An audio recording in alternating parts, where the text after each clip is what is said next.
I like this quote where you said, "Stop selling your art, start selling your story." Because a lot of creatives get caught up in the art itself, and they put a lot of value into. But at the end of the day, it's the story that you tell. It's how you're going to help your customer, how you're going to monetize Absolutely. that. Yeah, it's a book I'm writing right now, which because I got these books here with Gamify, but people get kind of standoffish with the whole game thing. But I have a book that I'm writing, and it's literally. Can I curse on this podcast? Can I say one swear Absolutely, word? Okay. absolutely. The actual quote is, "Quit selling your shit, sell yourself," because if you ever talk to a creative who makes things, they're like, "This is all the shit that I made." That's really what we say. We're like, "It's not. This is the baby." So no, this is my shit. But that's the truth, is we got to stop selling the things that we're making, because we're in a world of Amazons and Walmarts where you can get things for nothing. And it's the truth. But those things have no value because they're so mass produced. In my book, in the Gamify books, what we talk about is viewing your work as a magic item. And you're no longer just a person who makes art. You are a wizard who is crafting magical items for other people. And if you start thinking about yourself like that, then you're like, well, how many other wizards do I know? Not a lot, So maybe what I produce is actually worth that. And it's the truth, because when we're making things that are bespoke, one of a kind, custom, however you want to do it, uh, no one else can do that stuff. So you become the vision. And everybody's like, well, but I want to hide behind my art. I want to hide behind my creativity. That's great. But when somebody's walking down a red carpet runway, the reporters aren't yelling, "Hey, what are you wearing?" And they don't go, "Pants." They say, "Who are you wearing?" It's like, Pants. I love that. pants. but but that's the truth. They ask, "Who are you wearing?" Because we're all wearing pants. But what makes that pants special, or that dress, or whatever? It's the who behind it. It's the artist. So start owning yourself, and really, and honestly, if you start owning yourself and knowing that you have value, your prices go way up, and your clientele go way up as well. They start to really appreciate it, and then you found value in yourself and the work that you produce. Yeah, it's all in the psychology of how you present it to your customer. If you present it like, "This is what I made," then it kind of stays there. But if you tell the story behind it, you tell, the reason why you did it, that there's the story. I love the book, The Story Brand. I don't know if you've ever read it. It's the Hmm. power of the story, because your, Absolutely. your customer doesn't care what your product is. How is it going to help me? Or how is it going to impact my life? And that's basically, I love your concept, man, the gamifying business behind you. Why don't we talk about your book a little bit? How did you decide to break down everything into gaming terms for business? So I was on a platform called Twitch. I don't know if you're familiar with it, but it's a gaming platform. But there's 20% of those people are actually creatives. So if you go in there and you kind of dig a little bit, you'll find a bunch of artists doing art. And I was working in my studio for about 12 years in a basement, bored out of my gourd, because it's just me. One day I was like, I want to get back into theater, or want to whatever. So I'm like, Googled, do art live on camera. And I guess if I would have left some words out of there, I would have gone a completely different route. But it ended up taking me to Twitch. Yes. For like 3 years, I thought Twitch was for artists. I didn't even know it was a gaming thing, because I didn't explore past where I was. I just had my circle of friends, but I was doing that. I did it for about 6 years. And I was on stream, on camera, I think 5 to 6 hours a day, 6 days a week, doing art. And I was just literally doing my job and then answering questions. And I was answering the same questions over and over again, because they're seeing this guy, and I kind of showed you my nerd wall. That's my background and whatnot. And people are like, "How do you do this? How do you get into it? How do you be successful? How do you figure out what to charge? How do you figure out taxes?" All this stuff. And I was answering the questions best I could, because it helped to keep the rapport going when you're streaming.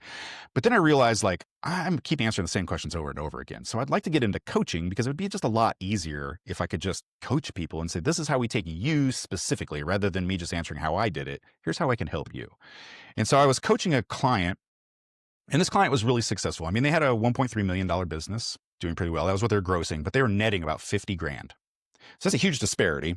I don't know if we're all good at math here, but Math, that's a yeah. huge number discrepancy here. And so they brought me in, and they're like, "We'd like help with this." And I'm like, "Okay, cool." So I went out they were in Utah. So I flew out to Utah, and I was talking to them about it. We're sitting down one day, and I'm like, "Okay, explain to me what everybody does in the business." And there's three of them. And they're like, "Oh, we do everything." And I'm like, "Well, that's the best way to wreck a business, because you can't do everything." I said, "So tell me what your strength is. What do you consider like your primary?" And they told me what their primary was. And I said, "Okay." And then they were big nerds. Like, one of them used to work at Blizzard, and the other one's a dragon themed person, whatever. And so I'm like, "How about this? Tomorrow I'm going to come back, and we're going to play I don't know, Dungeons and Dragons Business Edition, and where instead of having like a ranger and a wizard, you're going to have the marketing person, you're going to have the artist, and you're going to have, you know, the accounting person. That's I their jobs in love the that. business. And I came back and we played for about 4 hours. And as I'm talking through it, and we're going through complicated business information that really went over their heads, and they've been in business for a while. They had a business manager that really wasn't helping the business because they didn't understand what the guy was doing. He was stealing money, but they didn't know. And so I was talking through it, and as we're covering basics of business, but doing it in a gaming theme, like the light bulbs are just going off, and I can see it in their eyes. They're like, "Oh, this makes so much sense now." And I'm like, yeah, this is, I mean, it's not hard. It's just, they weren't speaking the language of business. They were speaking the language of gaming. And I got done with that day and I was like, here's the idea. This is the key, because we all game. I mean, especially kids these days, we all start with we're born with an iPad or an iPhone in our hand, you know, and we're gaming since then. That's what we do in our downtime. And if we understand how to go from level 1 to level 10 in a game, you can do the exact same thing in your business. It's all about leveling up.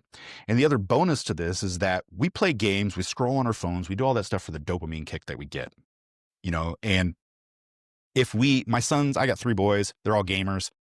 They're 100%, they're 100%ers, they're completionists. And I'm like, if you guys would apply 60% of that into your business, you guys would be infinitely successful. And I'm like, that's in the book. I'm like, get off the device and then start applying those same rules to you. You can get the same dopamine kick from a swipe that you get from swiping and from gaming from your actual business. And you just have to frame it correctly. And so the book actually breaks down how to create quests, character sheets. You know, we talk about the monsters you encounter in the business world. We talk about all these different things, but we talk about it in a language that is accessible to creative minded people.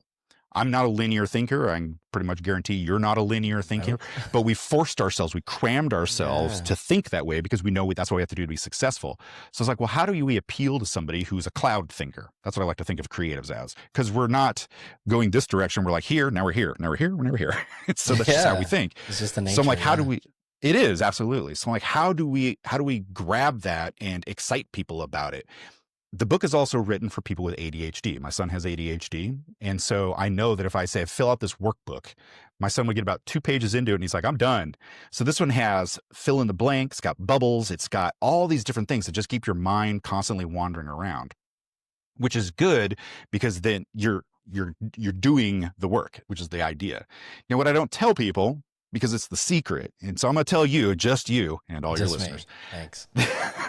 that when you finish, there's a workbook that goes with it. So this book here is the Creative Guide to Business.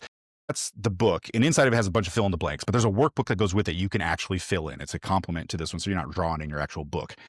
When you finish this, you actually have a completed business plan. I don't like to tell people that because they're like, I don't want to make a business plan. But I'm like, no, why don't you go on this adventure, play this game? You get done, you've got it. You've got a 90-day plan of action to start making real, honest to goodness money right off the bat. That's what this book does. But it tricks you, I guess, into thinking it's a game. But by the time you get through it, you're like, it is a game. Business is a game. I'm having fun. And isn't that the point?